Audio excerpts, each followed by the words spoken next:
Здравейте! В момента съм на един обект, в който се предлага един инвестиционен проект от строителната компания Synergy Build, на която виждате и табелата. Тук ще се изгради една изключително висококачествена сграда, в която ще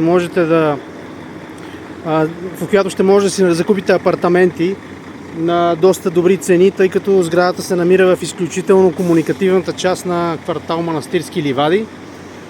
Изтук това е точно до комплекс Флора Парк, така известния комплекс Флора Парк, където много хора ме питат ежедневно дали има нещо за продаване. Ето сега има малко останали апартаменти, тъй като доста апартаменти вече са продадени. В момента се копае, както виждате, една голяма дупка вече имаме. Самата сграда ще бъде бутикова, малка, много добре изпипана. Самия район можете да го видите, той е почти изцяло застроен с сгради ново строителство. Все пак са останали съвсем малко места за строителство тук. Едва ли скоро ще може на такава локация да се намери възможност за покупка на имот тук.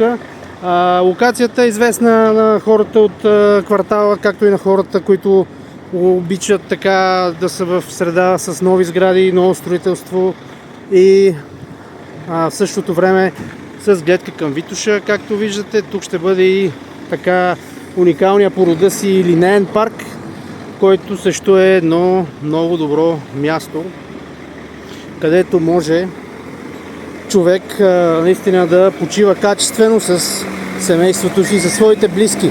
Ето камионите в момента излизат, дупката се вижда, вече е изкопана, така че ако имате интерес, свържете се с мен и ще ви предложа наистина уникални апартаменти.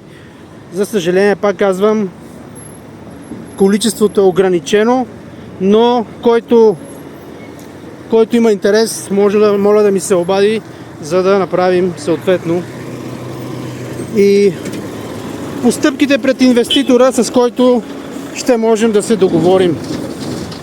Това беше от мен. Хубав ден!